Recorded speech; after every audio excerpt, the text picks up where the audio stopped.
हम एक्सप्लेन कर रहे हैं जॉन अब्राहम की नई रिलीज मूवी वेदा। ये मूवी को सांप्रदायिक भेदभाव के ऊपर क्रिएट किया गया है और बहुत अच्छे तरीके से इसे पर्दे पर उतारा गया है। Box office collection and public review से पता कर सकते हो। तो हम लोग ज्यादा देरी नहीं करेंगे, चलिए एक्सप्लेनेशन को शुरू करते हैं। मूवी के शुरुआत में हम वेदा को देखते हैं जो कि अपने कॉलेज में जा रही होती है। वेदा के कॉलेज में अपर कास्ट लोअर कास्ट जैसे सांप्रदायिक भेदभाव हमको देखने को मिलता है। वेदा को देखते हैं जो कि अपनी सहेली के साथ थोड़ा बात करती है।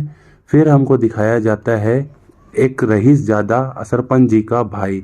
वो अपने ही ठाट बाट से गाड़ी लेकर कॉलेज में आते हैं और निचली कास्ट के लड़कियों को तंग करते हैं। उनमें से वेदा भी एक होती है। शनाब शनाब गालियां देते हैं, बिस्तर में आने के लिए बोलते हैं, इवन कि इनके जात पात को उठा के भी गालियां दी जाती है। ये लोग सुनने के अलावा कुछ कर भी नहीं सकते। कॉलेज में वेदा को पानी भी नहीं पी सकती क्योंकि उसको पानी अपने घर से लाना पड़ता है। कॉलेज में जो पानी का टैप होता है उसमें से सिर्फ अपर क्लास के लोग ही पानी पी सकते हैं। वेदा की एक दोस्त होती है जो कि अपर कास्ट से है। वो उसको पानी भर के बोतल में दे देती है। इन सारी चीजों से वेदा बहुत ही परेशान थी। वो मुकाबला करना चाहती है पर इस समाज से वो कैसे मुकाबला कर। उसके घर में उसे मिला के दो बहनें, एक भाई और एक माँ बाप थे। वेदा को अपना घर में पता लगती है कि उसका भाई एक अपर कास्ट लड़की से प्रेम करता है और वो दोनों एक दूसरे के साथ रहना चाहते हैं। उसे तो इस बात में कोई गलती नहीं दिखती पर यह समाज के लिए बहुत बड़ी गलती है। अगर किसी को पता चल जाता है इनको गांव से निकाला हो सकता है और इन लोगों के ऊपर जुल्म भी। तो ये भाई बहन इस बात को सीक्रेट रखते हैं। फिर हमको दिखाया जाता है गोरखा कमांडर अभिमन्यु की अभी करंट ड्यू पोस्टिंग कश्मीर में है। वो अभी एक मिशन में है। वो भेष बदल के एक ट्रेस ग्रुप के घर में जाते हैं उनके बच्चे को देखने के लिए एज अ डॉक्टर का। फिर चेकिंग होता है पर कुछ भी वो लोग नहीं पकड़ पाते। पर जो मेडिसिन सूटकेस था उसमें आर्मी वालों ने बैग लगा के रखा था तो वो लोग कोऑर्डिनेट सब कुछ सुन पा रहे थे और एक स्नाइपर दूर खड़ा हुआ था कि जब अभिमन्यु उधर से निकलेगा सब कुछ सेफ जोन बोल देगा तो वो लोग अटैक करेंगे। सिक्योरिटी चेक करने के बाद वो टेररिस्ट उसको ऊपर लेके जाते हैं अपने बच्चे को दिखाने के लिए। अभिमन्यु उस बच्चे को देखता है पर उसके हाथ के स्लिप्स थोड़े खुल जाते हैं और उधर हमारे भारत माँ का एक स्लोगन लिखा होता है। तब उन टेररिस्ट को पता चल जाता है कि ये इंडियन सोल्जर है और इसने अपना आइडेंटिटी चेंज किया है और सिक्योरिटी चेक करके इधर पहुंच गया है। तो वो लोग इसे गन पॉइंट पे डाल देते हैं और इतने देर में हम देखते हैं जो स्नाइपर होता है वो सब कुछ अपने सर को बता रहा होता है कि अभिमन्यु पकड़ा गया। पर उसका बॉस को कोई फर्क ही नहीं पड़ता क्योंकि ये मिशन बहुत टाइम से हो रहा था। वो लोग चाहते हैं कि कोऑर्डिनेट्स बाहर आए कि उन टेररिस्ट को क्या कुछ पता है, जिंदा लाना चाहते हैं वो लोग। इस पर अभिमन्यु कुछ और ही सोच रहा था। इसने बहुत ही की जान ली। फिर से एक मीटिंग बैठेगा जैसे कसाब के टाइम बैठा था पर पाकिस्तान ने मना कर दिया और उसको फांसी दिलाया गया। आखिर में क्या हुआ, इंडिया के हाथ क्या आया। इस वजह से अभिमन्यु खुद ही इन लोगों से निपटता है और एक एक को बहुत बेरहमी से मारता है।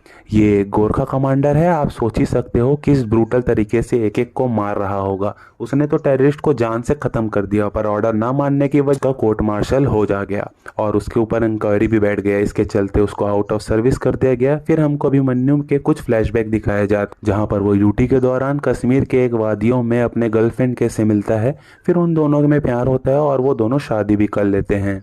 बट एनी हाउ उसकी गर्लफ्रेंड अभी नहीं। हमको ये भी दिखाया जाता है कि उसकी अस्थियां भी बहा रहा होता है और बहुत ही सैड होता है। फिर हमको अभिमन्यु को दिखाया जाता है जो अपनी बाइक लेके अपने वाइफ के घर आया। वो अपने फादर इन लॉ से बोलता है मैंने उसे वादा किया था कि मैं सीधा उधर से निकल के उसके घर में आऊँगा।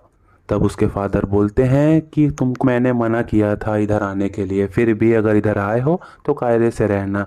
इधर जात पात का सांप्रदायिक भेदभाव बहुत ज़्यादा है।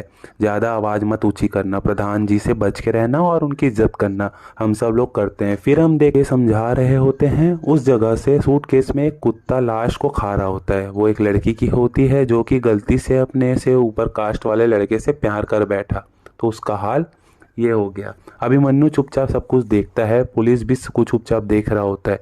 फिर उसको उसके फादर इन लॉ लेके जाते हैं प्रताप सिंह के घर। की पंचायत प्रधान थे उनके घर में। आज रिपोर्टर्स आए हैं, उनसे इंटरव्यू ले रहे हैं कि जात पात प्रथा खत्म होना चाहिए। तो वो ऊपर ऊपर तो बोल रहे हैं कि जात पात का प्रथा खत्म होना चाहिए। रिपोर्टर के जाने के बाद उनके बाबूजी बोलते हैं मतलब क्या है, आज से दाढ़ी साफ करने वाला उस तरह छुरा तलवार सब एक महान्य में रखें, ऐसा हो सकता है क्या कभी? और सारे लोग तो हंसने लगते हैं। तभी हम देखते हैं कि अभिमन्यु के फादर इन लॉ उसे इंट्रोड्यूस कराते हुए अभिमन्यु को वो बोलता है कि हमारे क्षेत्र के कॉलेज में एक बॉक्सिंग टीचर की ज़रूरत है सर। अगर आप बोलते हो तो इसे मैं लगा सकता हूँ। ये मेरा जमाई है, स्टेट बॉक्सिंग चैंपियंस भी रह चुका है।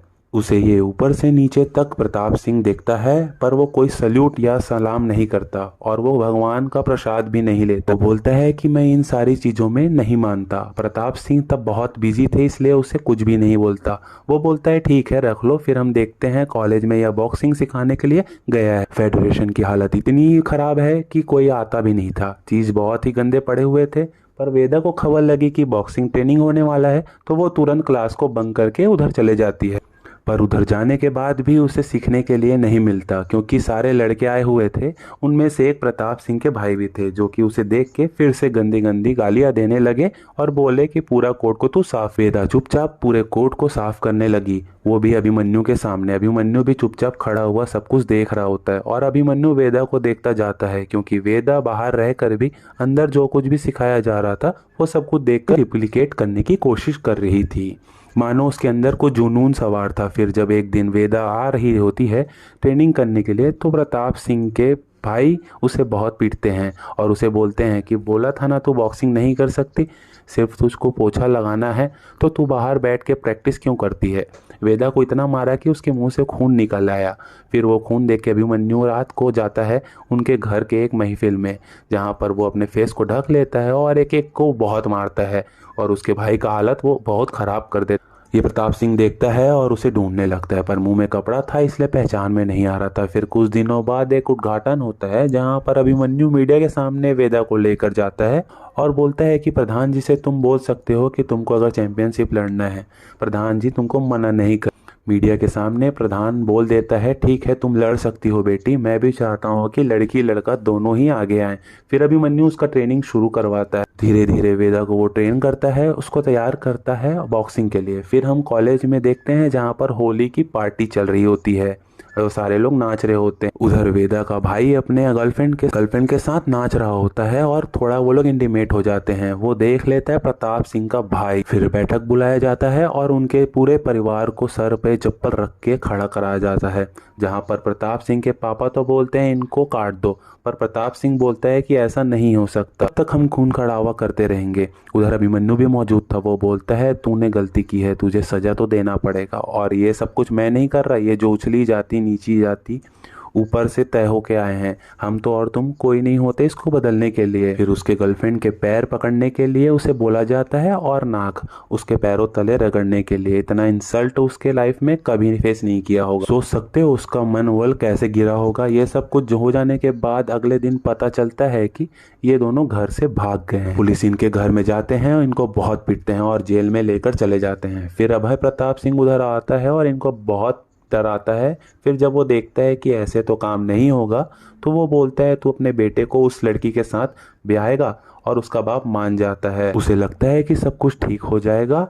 ये लोग अपने बेटे को बुलाते हैं शादी के जोड़े में। अभय प्रताप सिंह तब आता है और ये लोग उसके आशीर्वाद लेते हैं और तोहफे में इनको मिलता है सिर्फ मौत। इनको मार के लटका दिया जाता है और पूरे फैमिली को ख़त्म करने की कोशिश करा जाता है कि सोसाइटी को एक एग्जाम्पल मिले, अगर आप नियम तोड़ते हो तो आपके साथ क्या होगा। वेदा अपनी बहन के साथ छुपी हुई थी और अभय प्रताप सिंह का भाई वेदा को पुकारता है कि आज तेरे साथ क्या होगा तुझे खुद भी नहीं पता। सारे लड़के मजे कर लेंगे, तू चीखेगी पर कोई तुझे बचाएगा नहीं। ये सब कुछ सुनने के बाद वेदा बोलती है कि दीदी हमको इधर से भागना पड़ेगा। उसकी दीदी बोलती है कि हम दोनों एक साथ नहीं भाग पाएंगे, मुझे तेरे ऊपर पूरा भरोसा है, तू कुछ ना कुछ जरूर करेगी वेदा। फिर वेदा को बचाने के लिए वो खुद उन जानवरों का शिकार बन जाती है। वेदा उधर से निकल के सीधा जाती है अभिमन्यु के पास। अभिमन्यु फिर वेदा को लेके जाता है प्रताप सिंह के हवेली पे उसे बात करने के लिए। बात करने के लिए प्रताप सिंह राजी नहीं था। वो बोलता है तेरे बारे में सारा बायोडाटा पता कर लिया है फौजी, तूने अपने वाइफ को कश्मीर में ही खो दिया, एक टेररिस्ट ने ही तेरी पत्नी को मार दिया, तेरा कोर्ट मार्शल हुआ है, पर इधर मेरा राज चलता है, तू बचेगा नहीं। वेदा बोलता है। वेदा फिर बोलती है पहले तो मैं बातचीत करती हूँ, फिर वायलेंस, फिर अब तुझे चुनना है। कि वो वही बात दौड़ाता है कि रूल मैंने नहीं बनाए, ये ऊपर से तय करके आए हैं, इन लोगों की किस्मत में यही लिखा है, संप्रदाय के खिलाफ जाएंगे तो मरेंगे। वेदा फिर बोलता है तो सजा देने वाला तू कौन होता है, इसके लिए तो कोर्ट है, जस्टिस सिस्टम है। तब वो बोलता है कि इधर गांव में मैं ही कोर्ट हूँ, मैं ही जस्टिस हूँ। अभिमन्यु फिर उसे बोलता है मैं तुझे मौका दे रहा हूँ बचने के लिए, हम कोर्ट जा रहे हैं तेरे खिलाफ यह सारा गवाही देने के लिए। तभी प्रताप सिंह बोलता है तुम बच के इधर से जा पाओगे तभी तुम कोर्ट पहुंचोगे। अपने आदमियों को वेदा को खत्म करने के लिए जब वो भेजता है, अभिमन्यु उनको बहुत मारता है और वेदा को लेकर उधर से निकल जाता है। वेदा को पता चलता है कि उसके माँ बाप जिंदा हैं, उसको मास्टर जी ने बचा लिया था, पर उसकी बहन अभी जिंदा नहीं है, उसकी चीता जल रही है। वेदा बोलती है मुझे इसका बदला चाहिए, सिर्फ उससे नहीं इस नियम से, इस सांप्रदायिक भेदभाव से। फिर हम देखते हैं इनके पीछे अभय प्रताप के लोग पड़ जाते हैं, इनको बहुत जगह छुपना भी पड़ता है। वेदा ने अपना हुलिया भी बदल लिया था, फिर भी इन लोगों को पकड़ा जाते हैं। पकड़ने के बाद एक कोयला माइन के अंदर इनको रखा जाता है और अभय प्रताप का भाई वेदा को बहुत मारता है और उसके पूरे बॉडी में हाथ भी घुमाता है। अभिमन्यु तब बंधा हुआ था, वो अपने आप को छुड़ाता है और इन सारे लोगों को पीटता है। फिर वेदा भी रोते हुए उसके भाई को पीटता है और उसे जान से ख़त्म कर देती है। फिर वो कोर्ट के लिए पहुंचते हैं। कोर्ट में भी ये लोग तैयार थे इनको जज के सामने नहीं जाने देंगे, इनके ऊपर गोलियां चलती हैं, पर इस बार अभिमन्यु भी गन के साथ तैयार था। फिर इन लोगों को घमासान फाइट होता है। अभिमन्यु की हालत बहुत खराब हो चुकी थी क्योंकि उसे बहुत गोलियां लगी थी और इस जगह प्रताप सिंह बौखला चुका था क्योंकि उस हादसे में उसका भाई मारा गया। अभिमन्यु जब घायल पड़ा हुआ था तब उसे बहुत पीटता है, पीटते पीटते उसका पूरा मुंह खून से लाल कर देता है। फिर भी अभिमन्यु डटा रहा, वो बोलता है ये चक्रव्यूह मैं नहीं वेदा तोड़ेगी। फिर हम देखते हैं कि वेदा जज के कमरे में जाती है और पूरा बयान देती है कि उन लोगों के साथ इतने सालों से क्या कुछ हो रहा है। ये सब कुछ रिकॉर्ड होता है और ऑन एयर भी जाता है। अभिमन्यु खुद मरे इससे पहले वो अभय प्रताप सिंह को भी मार डालता है। फिर वेदा आके बहुत रोती है क्योंकि अभिमन्यु अब दुनिया में नहीं रहा। उसने वेदा को इंसाफ तो दिलाया पर खुद ना जी सका।